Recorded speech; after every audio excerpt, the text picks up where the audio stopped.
नमस्कार मंडळी, मी तुमचा लाडका मित्र वरद विजय चव्हाण आणि मी तुम्हा सर्वांचं माझ्या युट्यूब चॅनलमध्ये स्वागत करत आहे. मंडळी, येत्या 23 ऑगस्ट 2024ला समर्थ रामदास स्वामींवर आधारित त्यांचा एक बायोपिक आपल्या भेटीला येणार आहे, ज्या सिनेमाचं नाव आहे रघुवीर. आता 23 ऑगस्ट म्हणजे किती थिएटर्स मिळणार आहेत डाऊटफुल आहे, कारण त्याच्याच आदल्या आठवड्यात भरपूर सारे सिनेमे येणार आहेत आणि आय थिंक अजून एखाद दुसरा मराठी सिनेमा सुद्धा येतोय जर मी चुकत नसेल तर. सो असो, ते काही आपलं कोडं कधी सुटणार नाहीये. बट काल याचा I think Zee Marathi music या चॅनलवर याचा ट्रेलर आला होता.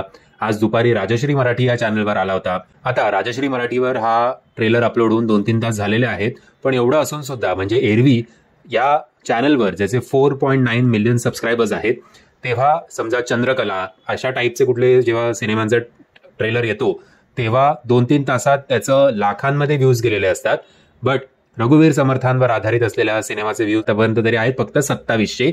सो ओव्हरऑल मागचा काही ट्रेंड बघता म्हणजे महात्मा फुलेंवर सुद्धा काही सिनेमे आले, टिळकांवर सुद्धा आले. सो ओव्हरऑल लोकांना या बायोपिक्सचा आता कंटाळा आलाय का, की एवढे काही फार चालत नाही सिनेमे आणि लोकांचा इंटरेस्ट आता जरा काहीतरी वेगळा झालाय का, आणि जर तो वेगळा झाला असेल तो आपण मराठी प्रेक्षकांनाच मराठी सिनेमा बघण्यासाठी कसं एनकरेज केलं पाहिजे, कुठले विषय मांडले पाहिजेत, हे आय थिंक कुठेतरी खूप सगळेच मेकर्स मराठीमधले कमी पडतायत.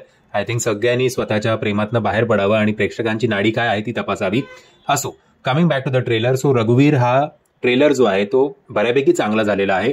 माहिती नाही का, ट्रेलरमध्ये जे ज्या प्रकारचं त्याचं फ्रेम आहे, ज्या प्रकारचं कलर कॉम्बिनेशन आहे, सो ओव्हरऑल मला आता 2023 का 24चा हा सिनेमा नाही वाटत आहे. कदाचित हा सिनेमा थोडा आधी शूट झाला असेल आणि आता तो आपल्या भेटीला येणार आहे.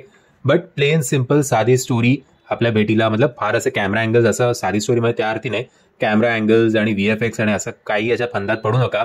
फक्त प्रत्येकाचा अभिनय आणि समर्थ रामदास स्वामी यांचं आयुष्य कसं ते एवढे ग्रेट का झाले हे बघण्यासाठी तुम्ही हा सिनेमा सिनेमागृहात जाऊन बघू शकता.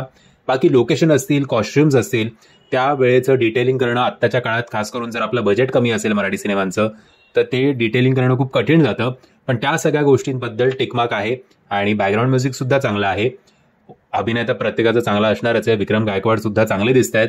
बट ओव्हरऑल या सिनेमाची आत्ता गरज आहे का, आत्ता प्रेक्षकांना तो अपील करणार का, या प्रश्नाचं उत्तर तुम्ही दिलंच तर बरं होईल. बाकी मला तसं वाटत नाही की हा सिनेमा बॉक्स ऑफिसवर काही चांगली कामगिरी करेल आत्ता तरी. याची हाईप बघून होपफुली एक 10-15 दिवसात या सिनेमाबद्दल लोकांना क्युरिओसिटी याची वाढेल आणि याची हाईप जी आहे ती आपोआप वाढून हा सिनेमा बऱ्यापैकी चांगली कामगिरी बॉक्स ऑफिसवर करेल अशी आशा करूया. म्हणजे जर हा ट्रेलर तुम्ही बघितला नसेल तर त्याची लिंक तुम्हाला खाली डिस्क्रिप्शन बॉक्समध्ये देतोय. आणि जर तुम्हाला हा व्हिडिओ आवडला असेल तर प्लीज या व्हिडिओला लाईक, शेअर आणि चॅनलला सबस्क्राईब करायला विसरू नका. जय हिंद, जय महाराष्ट्र.